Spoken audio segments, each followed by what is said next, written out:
Y desde el año 2000, bueno, trabajé 15 años en el Hospital de la Católica, me vine acá feliz a la provincia y desde esa época en que estoy acá me ha tocado estar en distintos servicios, todos los servicios clínicos, excepto pabellón y la maternidad, aunque estuve 3 años en pensionado y ahí también en mucha maternidad. Y desde el 2013 estoy a cargo de la unidad de infecciones asociadas a la atención de salud, ¿ya? Somos una unidad que se conforma por 3 personas, el médico, que es el el ginecólogo, el doctor Francisco Gutiérrez, que él está a cargo de la unidad, como médico, Sergio Leito, que es el tecnólogo, y quien les habla, Paulina Reyes, ¿ya? Es bastante extenso esto, voy a tratar de hacerlo lo más simpático, dinámico. Hay muchas personas del aspecto clínico que lo manejan muy bien. Las personas nuevas de otras áreas, la idea es que igualmente me hagan todas preguntas, estén así como que les interese esto, porque esto es vital para el hospital. La verdad que esto es uno de los pilares de la calidad de atención. Un evento de IAS es un evento grave en salud de los pacientes. Implica mucho desde el punto de vista emocional, físico, puede llegar hasta la muerte y básicamente también el costo económico es muy alto, ¿ya? Así que esto es una cosa muy importante y muy básica que todos deben manejar. Ok, los temas de hoy día son definiciones algunas, elementos de precauciones estándar, básico en IAS, precauciones basadas en el mecanismo de transmisión. Todo esto está protocolizado, ¿ya? Está en todos los servicios, está en todas partes para que ustedes puedan acceder a ellos. Vamos a hablar un poco de prevención de accidentes con exposición a fluidos corporales de alto riesgo biológico y vamos a ver cuáles son esos y qué hacer en caso de accidente.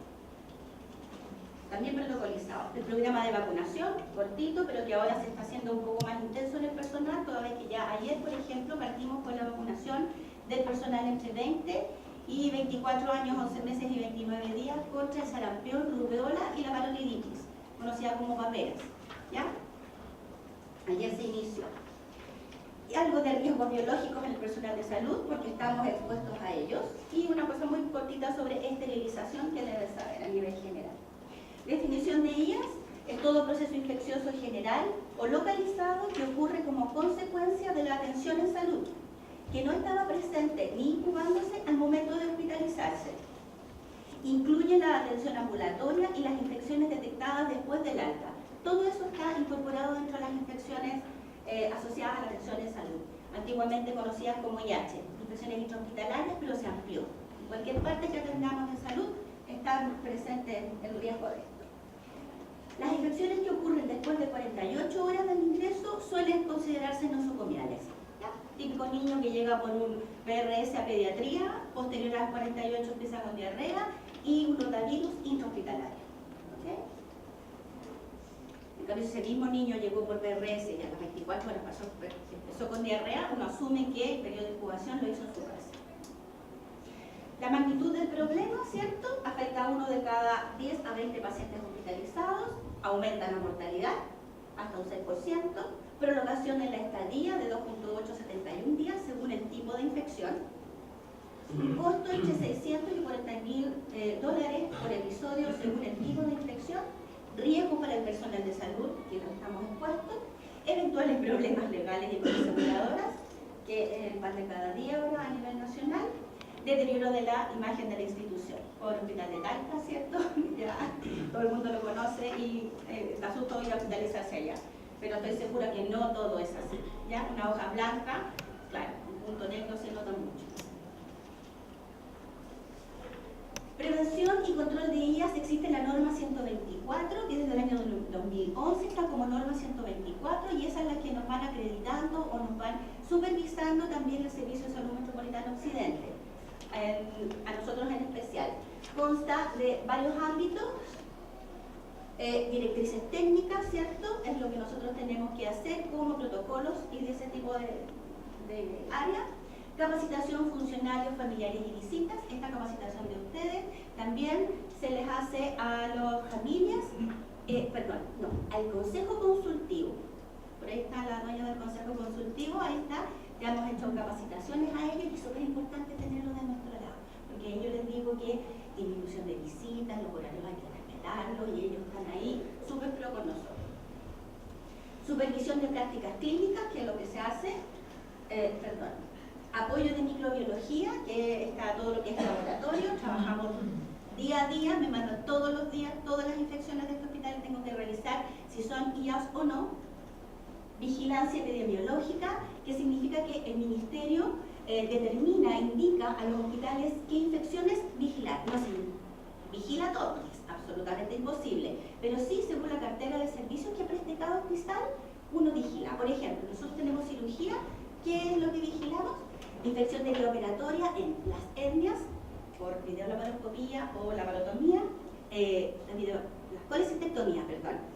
Hernias inguinales, en cesárea, la infección perioperatoria en cesárea, en la maternidad, todo lo que tiene que ver con infecciones endometritis puerperales, ¿ya? Sea por parto normal o por cesárea.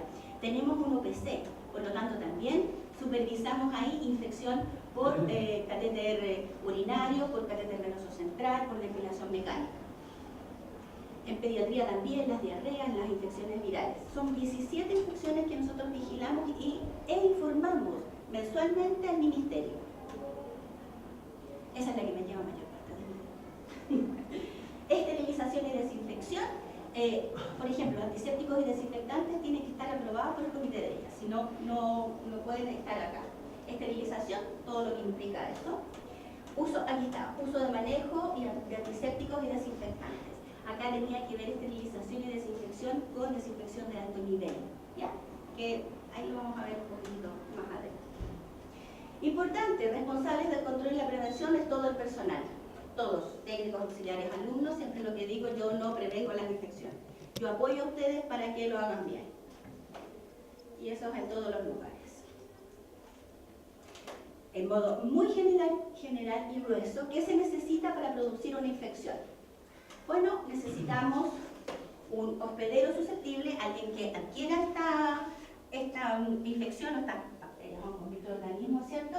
Los hospederos susceptibles, a quienes les llamamos en la línea de la vida, ¿cierto? Sabemos, los extremos, ¿sí? Más pequeños, más ancianos, adultos mayores, son los más riesgosos en sí mismos.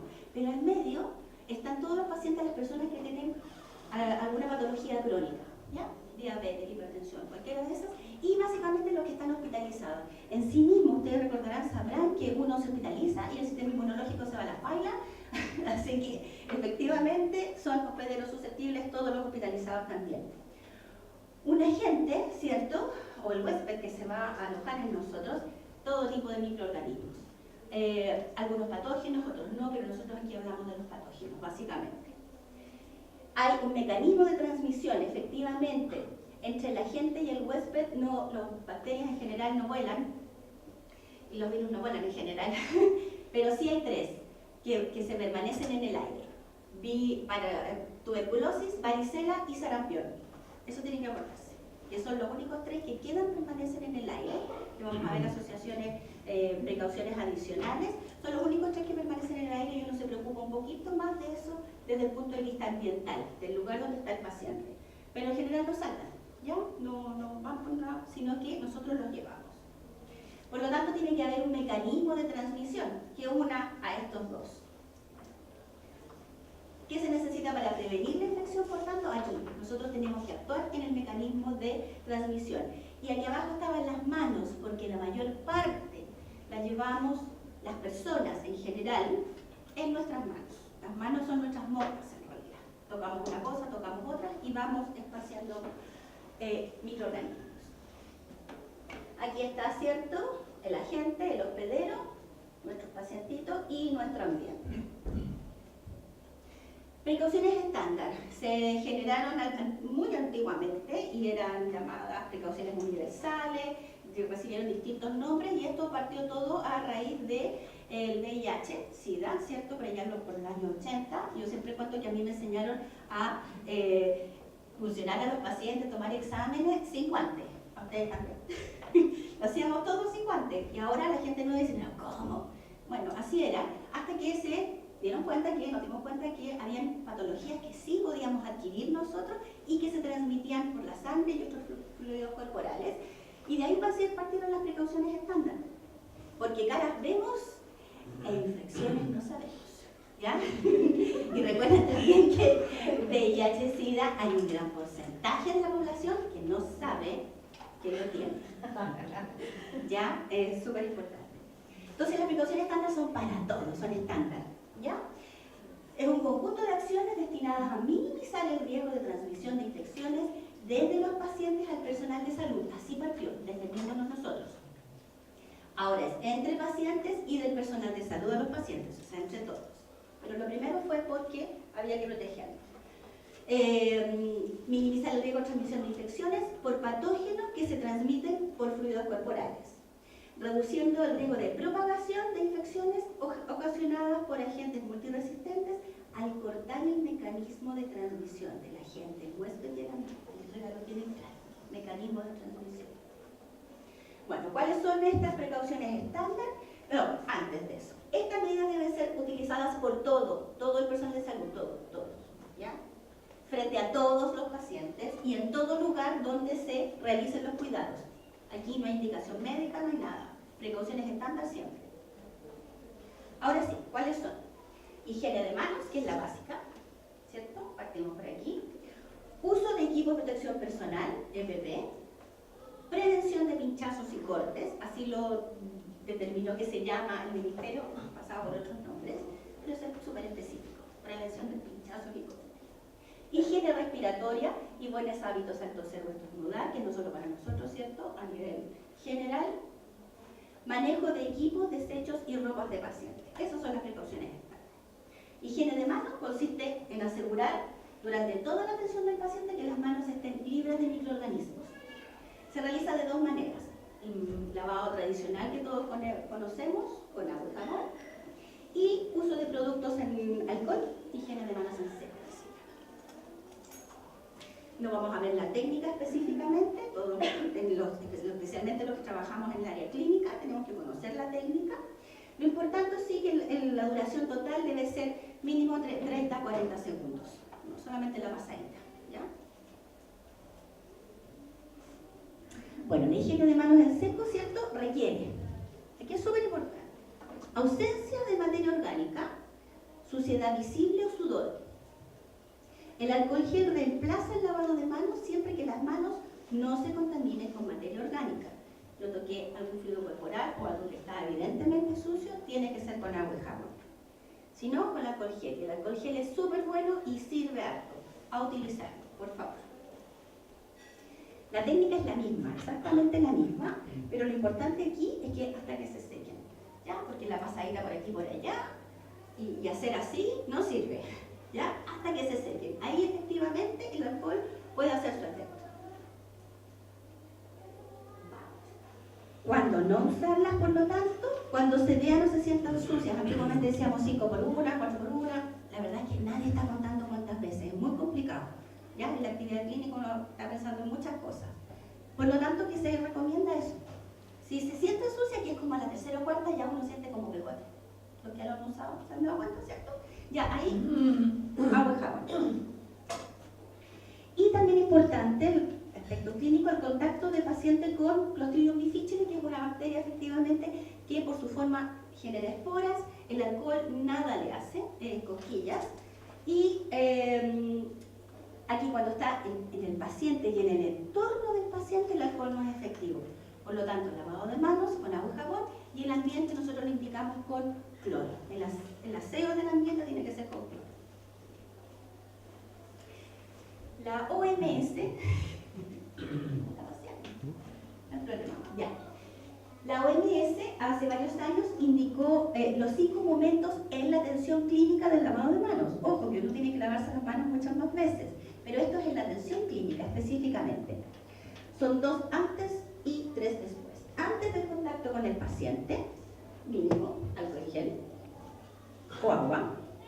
Antes de realizar una tarea aséptica, instalar una vía, instalar algún procedimiento invasivo, solo con agua, el lavado. Después del riesgo de exposición a líquidos corporales, solo con agua. Después del contacto con el paciente, puede ser agua o alcohol gel. Y aquí es mucho, toqué la cama, arreglé algo, alcohol gel. Por favor, ahí cortamos la transmisión. Y después del contacto con el entorno del paciente, lo mismo. Puede ser agua o alcohol gel, según cómo nos ensuciamos las manos en ese momento. Vamos. El equipo de protección personal. En la construcción son los cascos, los arneses y todo ese tipo de cosas. En nosotros, el objetivo es una barrera mecánica para evitar el traspaso de gérmenes desde el paciente al personal y viceversa. ¿Cierto? Siempre partió esto, acuérdense, de protegiéndonos nosotros. Dar protección al personal y los pacientes. También a los pacientes hay que defendernos de nosotros. Eso es lo más importante decir. Su uso debe ser evaluado por la persona que atiende al paciente según la exposición de riesgo. Y eso siempre lo dejo súper claro. El personal de salud es el dueño del equipo de protección personal. No pueden esperar a que uno conozca el diagnóstico. Siempre les digo a los técnicos especialmente, no esperen que la enfermera o el médico les diga aislamiento de gotitas, aislamiento de contacto. No. Si ustedes van a estar en contacto con fluidos corporales, se deben de proteger. Si llega un paciente de la urgencia con patología respiratoria y yo no tengo idea, me tengo que poner la mascarilla. Si voy a estar a menos de 1 metro del paciente. ¿Okay? Ustedes son los que deciden. El equipo de protección personal son parte de las precauciones estándar. ¿Cuál es el equipo de protección personal? Yo siempre pongo que el primero es el lavamanos, con eso uno se protege básicamente. Guantes, ¿cierto? Para precauciones estándar, guantes comunes, guantes de procedimiento, nada especial, delantales largos, con pechera manga larga, y el último. Se nota que soy vieja porque antiguamente solo teníamos estas pecheras blancas, ¿ya? Pero logramos subir el estándar y tener lo que se requiere, y eso es un gran aporte, un crecimiento. Mascarillas y antiparras, que a personas cuesta que tengan antiparras, pero que las usen, pero lo que se pasó el año antes pasado, ¿o el año pasado? El año pasado. Un médico al instalar, a intubar a un paciente, el paciente se le ocurrió toser y le cayó todo los ojos, de todo. Entonces, ahí, parece que sí, y ahí, claro, gracias a la influencia este año logré que compraran mascarillas con estos visores que tienen así para la gente que usa un lente, ¿cierto? Y lo usan, ¿ya? Y a la enfermera también en la urgencia que destapando la sonda y le salió todo, también lo usan ahora. Y, de nuevo, al finalizar la atención, lavamanos. Ese es el equipo de protección personal. Los guantes, ¿cierto? Importante, todo el mundo lo sabe, pero no sé por qué. Hay que higienizarse las manos antes y después de usarlo. Como que toda la cosa ahí, sentada en un guante. La verdad es que agüita la carmelita, porque todo eso se contamina. Hay videos antiguos que yo creo que muchos de la área de salud los ha visto, que han marcado las manos y algo con cosas fluorescentes. Entonces después ve lo que hace la persona adentro de la sala, el paciente, y todo se ve en todas las partes donde quedó contaminado con eso, a pesar del uso de guantes o cosas. Higiene de manos. Para eso es la existencia. Cambiar en caso de contacto con material infectado, especialmente se lo recomiendo a mis colegas y todo, si sacan apósitos sucios, ok, se retiran los guantes, lavamanos y nuevo guante, ¿ya? El delantal desechable, mangas largas, tomarlo para la parte superior del cuello, manteniendo la cara externa siempre afuera, amarrar las tiras en la espalda y el retiro, desarmar las tiras, sacárselo, envolviendo hacia adentro y eliminar. Y he hecho capacitación de esto específicamente porque desde el ébola, chiquillos, se dieron cuenta, y nos dimos cuenta la importancia del retiro del equipo de protección personal. Ponérselo, ya, ok.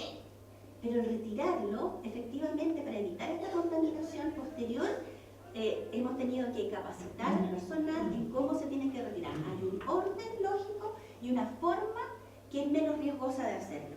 ¿Ya? Ok. Bueno, que por eso así se contaminaron y se enfermaron el personal de salud, al retirarse el equipo de protección personal. Es de un solo uso el delantal, retirar siempre primero el delantal y guantes, luego higiene de manos y después los otros equipos de protección personal. El antiparras, mascarillas, no era más o menos. Lo hicimos hace poco, lo hicimos en urgencia, en la maternidad hace poco también, tuvimos una paciente un poquito compleja. La mascarilla, ¿cierto? Aquí es importante, cubrir nariz, boca y vello facial. Ya casi nadie lo usa acá, pero de repente hay algunas personas que se lo ponen debajo. No tiene ningún sentido. Moldearlo a la altura de la nariz. Retirar, desprender las tiras inferiores primero, porque si no, si las superiores contaminado, nos contamina igual, luego las superiores. Higienizar las manos al retirarla. También preguntan, ¿cuánto tiempo tengo que usarla? Cuando se humedezca, ¿ya? Si uno lo va a estar, normalmente esos son para los médicos en pabellón o cosas que están usándolo constantemente. Cuando se humedecen ya pierden su capacidad de protección. Pero lo otro que es más común, eliminar cuando se dejen de usar. Terminamos la atención y todo, por favor, manden ahí como los de la tele, así con las mascarillas acá, porque no sirve. ¿Ya? Los kinesiólogos especialmente, alguno por ahí. No colgar al cuello ni guardar en los bolsillos. Con esto se contribuye, a la diseminación de gérmenes atrapados en la cara interna también de la mascarilla. Antiparras, que se han hecho famosas por los accidentes que hemos tenido, ¿cierto? Riesgo de salpicaduras para proteger la mucosa conjuntival. También lo utilizan harto en la maternidad, por supuesto. Cubrir totalmente la región orbitaria. Después de cada uso, cuando son las plásticas, lavar prolijamente con agua, jabón, enjuagar y secar. Antes de usar, desinfectar, porque nosotros sabemos que nuestro colega anteriormente ya la lavó y la dejó seca. Y uno solo la desinfecta con alcohol. ¿Cómo voy en el tiempo? Ya. Precauciones basadas en el mecanismo de transmisión. Ahora sí, las precauciones estándar en todos los pacientes. Ahora ya, un paso más acá, se hicieron los exámenes y tenemos un diagnóstico. Sabemos qué germen infectó al paciente y cada germen tiene su mecanismo de transmisión específico.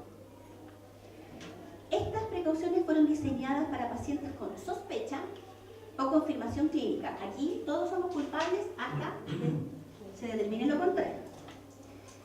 Con sospecha o confirmación clínica de estar infectados por agentes patógenos epidemiológicamente importantes o de alta transmisibilidad a través del aire, gotas o contacto. Recuerden que nosotros estamos tapizados de bacterias que son nuestros comensales, muchos, y ni un problema. Pero cuando conocemos alguno que sí produce daño, ahí tenemos que conocer su mecanismo de transmisión y actuar sobre él. Los mecanismos de transmisión, gracias a Dios son solo 3, fáciles de recordar. Contacto directo o indirecto. Yo toqué al paciente y toqué al otro, transmití. ¿Okay? Pero yo puedo tocar también la cama del paciente y el paciente, por supuesto, va a tocar su cama y también se puede transmitir, eso es indirecto. La autoinoculación es cuando uno se pincha. ¿Ya? Por gotitas, se producen cuando las personas tosemos, hablamos o estornudamos. ¿Ya? Eso son gotitas. Normalmente estas gotitas son de más de 5 micrones, por lo tanto se ha visto que hasta 1 metro no más llegan. Por eso, la precaución específica, vamos a ver que es mascarilla a menos de 1 metro del paciente. La vía aérea, inhalación de aerosoles y partículas sólidas y líquidas que pueden permanecer en el aire más tiempo. Tuberculosis, varicela y sarampión, que esas son las patologías que quedan germen dando vuelta en el aire. Y también cuando se producen aerosoles, cuando se hacen.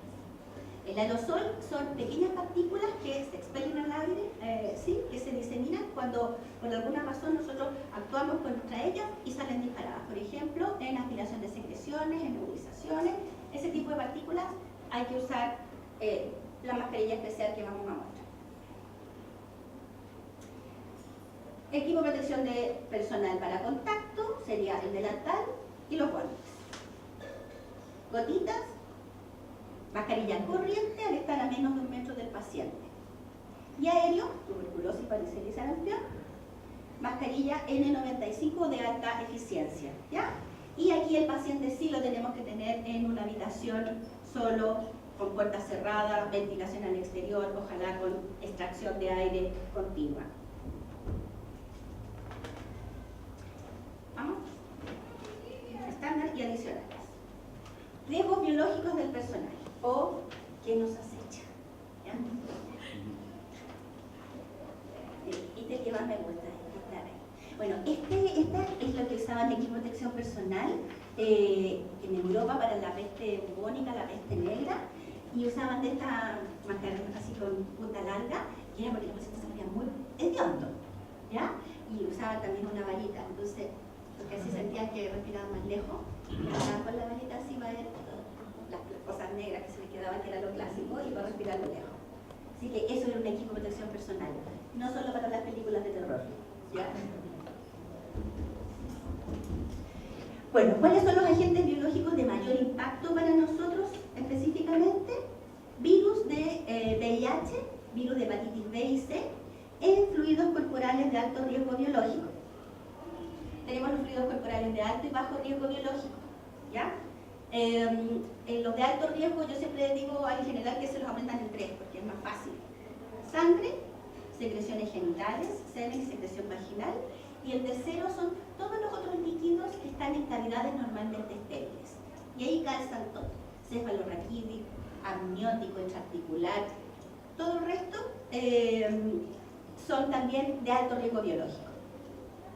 Secreciones genitales y eso a los jóvenes, los mamás, porque así como hago clases a la gente más joven, así, y sangre, todo, sí, y líquidos cefalorraquídeos, y como que no se acuerdan, secreciones genitales, semen y vaginal también son de alto riesgo para estos microorganismos. Por accidentes cortopunzantes o exposición a mucosa, nosotros podemos adquirir estos microorganismos específicos, ¿ya? Exposición de mucosas, recordar siempre, no solo accidentes cortopunzantes, puede también saltarme a mucosa conjuntival, que también es el riesgo. Desde el punto de vista respiratorio, la tuberculosis, el meningococo, virus de influenza por vía respiratoria, son los más riesgosos. Por exposición accidental, ¿cuándo se da esto? Por exposición accidental sin equipo de protección personal. ¿Cuándo se nos ha dado esto? Y ha sido algunas veces, gracias a Dios no tantas, por pacientes que llegan a la medicina, por ejemplo, ha sido un clásico de ahí, que sin el diagnóstico de TBC. Y lo más clásico, porque llegan con patología respiratoria como más o menos fácil. Tuvimos un paciente en febrero del año pasado, va a ser un año, sí, en que claro, venía con patología respiratoria, tenía antecedentes de tos, de alguna forma nadie pidió una vaciloscopía, cosas que se pasan de repente, manifest. Y bien, incluso estaba por irse de alta, sin muchas secreciones, sin tanta tos ni nada, estaba por irse de alta y partió ahí efectivamente con una crisis respiratoria intensa, mucha secreción, todo que aspirar, hacerle un montón de cosas. Y le tomaron vaciloscopía y estaba positivo el cruce y el paciente se murió los 2 días. Ya, que ahí estamos como, no. Ya, de repente andaban por ahí algunos alumnos con N95 en el pasillo. No, chiquillos, ya, no. La N95 se utiliza solo cuando el paciente ya ingresa a una sala y está encerradito con todos sus microorganismos dando vueltas. Esas exposiciones laborales que se llaman, las manejamos, las manejo yo, básicamente, con los funcionarios que se consideraron contacto,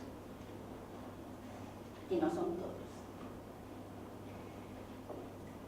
¿Alguno ha tenido esta experiencia de contacto accidental? ¿No? Qué pena, que se nos había ido.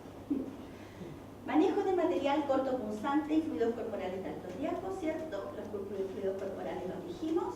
Los de bajo riesgo son todos los otros. Sudor, lágrimas, deposiciones, orina, todo eso de bajo riesgo. A excepción si se contaminan con los de alto riesgo. ¿Ya? Orina con sangre, deposiciones con sangre, todo, ahí se hace de alto riesgo, pero en sí mismo es de bajo riesgo. Y por supuesto hay accidentes con fluidos corporales de alto y bajo riesgo. El accidente laboral que se considera más riesgoso es el que en la autoinoculación, cuando uno se pincha, con recién haber retirado la sangre del paciente, o sea, una sangre fresca, calientita, y de una aguja con lumen. Mientras más grueso el lumen, peor, porque dentro de la aguja queda sangre. Y esa efectivamente puede incorporarse a nosotros y producirnos la enfermedad. Esa es la de mayor riesgo. Después siguen todo lo que cortopunzante sin lumen, la profundidad, ¿ya? Pero el cortopunzante con sangre fresca y con el paciente, por supuesto, portador de estos virus, porque si no, no. ¿Cuáles son los virus de alto riesgo? Lo vimos, la hepatitis B. La hepatitis B se ha visto una cero conversión, o sea que el funcionario lo puede hacer hasta un 30% de probabilidad. La maravilla de la hepatitis B es que tenemos la vacuna. Todo el personal clínico aquí tiene su vacuna de hepatitis B. Ya. Y el personal de aseo, también pedimos que todos se vacunen, también estamos vacunando, pidiendo que los guardias también se vacunen, eventualmente ellos pueden atender gente que está afuera y sangrando. también asistentes sociales, toda la gente que va en contacto y va a estar en las salas, la idea es que esté vacunado, ¿ya? Hepatitis C, que es un 3 a un 10% de probabilidades. Contra esta hepatitis C todavía no hay vacuna ni nada, así es que es mejor no escucharse. Y el VIH, que es menos del 0,1% la probabilidad de se lo convertir. Pero yo siempre digo, el estadio lleno, 80.000 personas. Y la paloma justo, ya, bueno, ¿qué puede pasar? Ya. Es que raro, ¿cierto? Pero súper gráfico, 80.000 personas, no sé por qué, me tocó. ¿Ya? Bueno, pero todas estas se previenen con precaución estándar en todo procedimiento con riesgo de contagio. Uy, voy a tener que hacer ya el del 2018, estamos ya, pero así estamos terminando. En 2017 tuvimos 18 accidentes con fluidos corporales, llevo yo el control, ¿ya?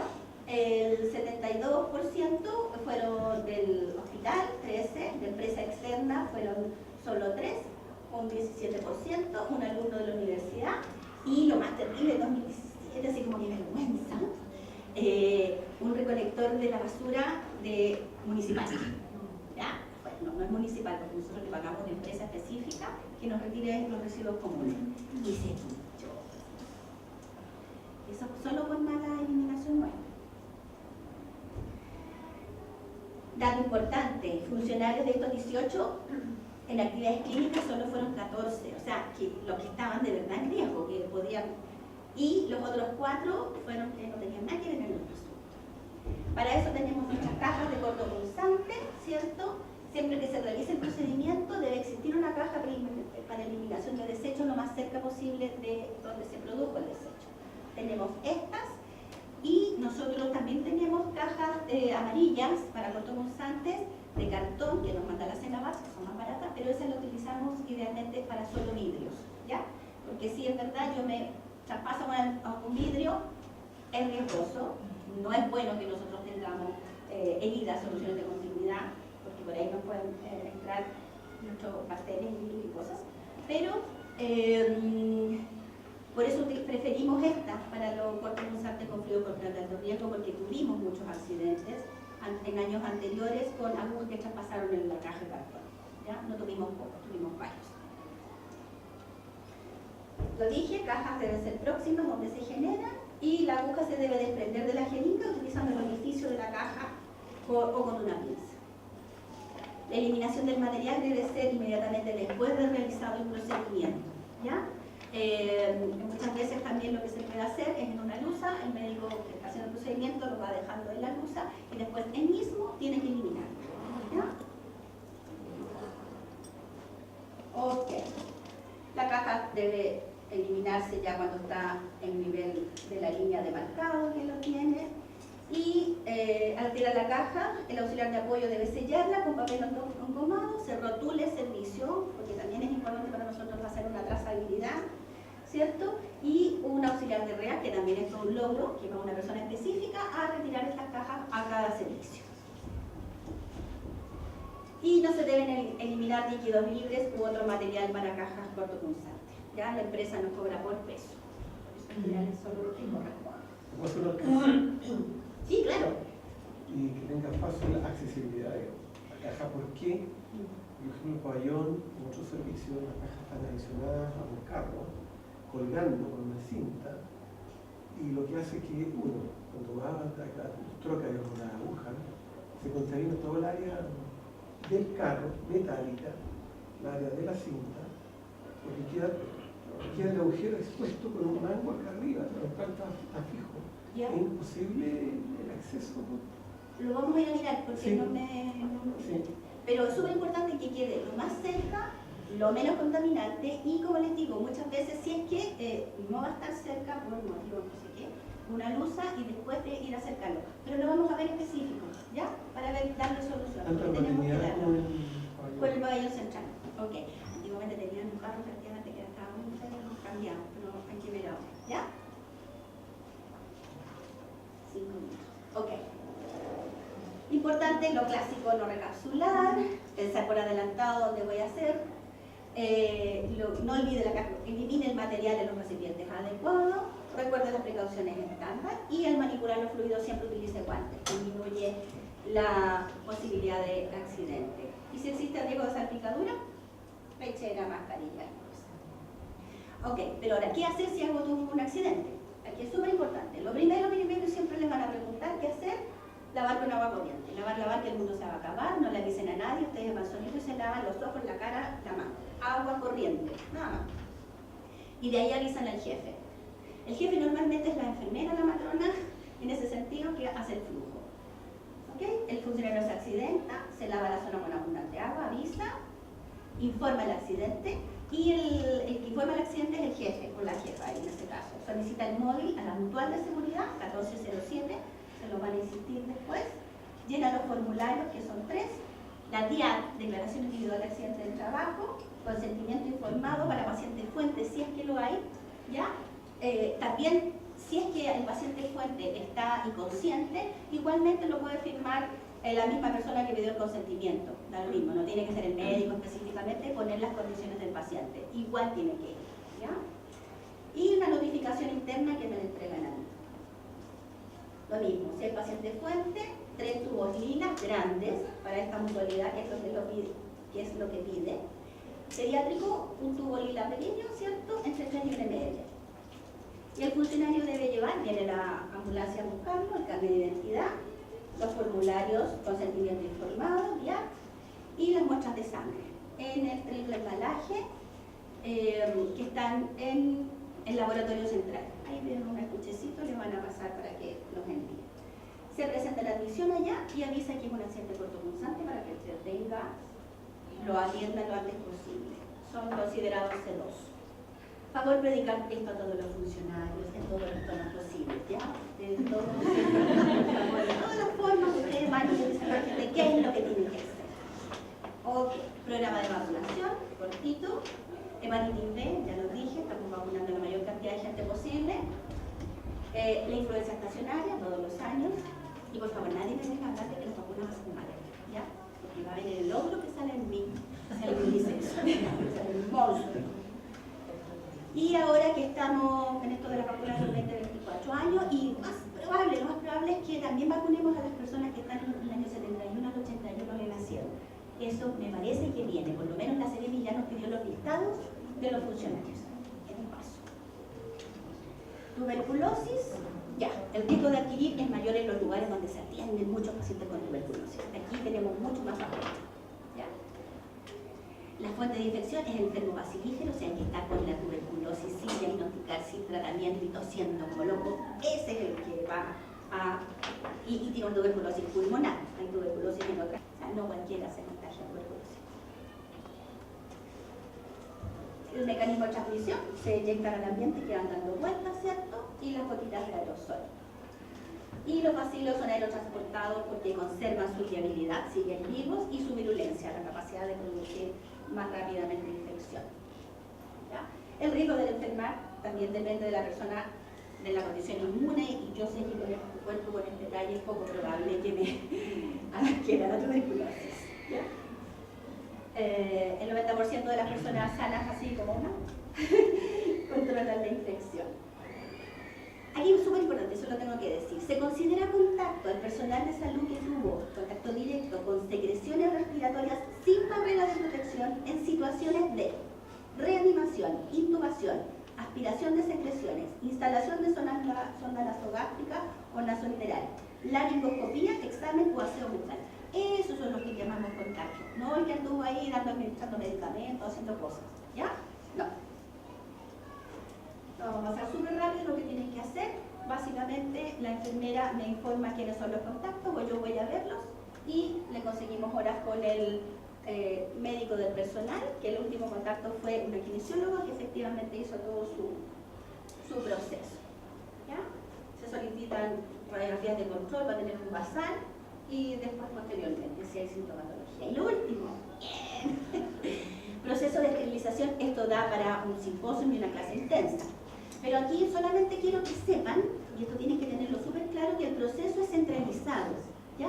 No se lavan las cosas en los servicios ni se prepara material. Todo es en la central de esterilización. Esta es pregunta de acreditación. ¿Ya? Clásico. La central de esterilización, allá se lava. El concepto de lavado, quiero que sepan que es porque se utilizan detergentes enzimáticos.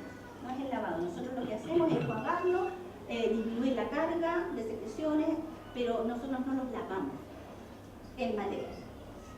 Va a los servicios donde se almacena. Yo voy todos los meses a supervisar a cada servicio cómo están almacenándolo, si están en buenas condiciones, si están en fechas vigentes y ese tipo de cosas. Luego se usa y se enjuaga y lo enjuagado vuelve. En los servicios se usa y enjuaga, en la central se lava y esteriliza.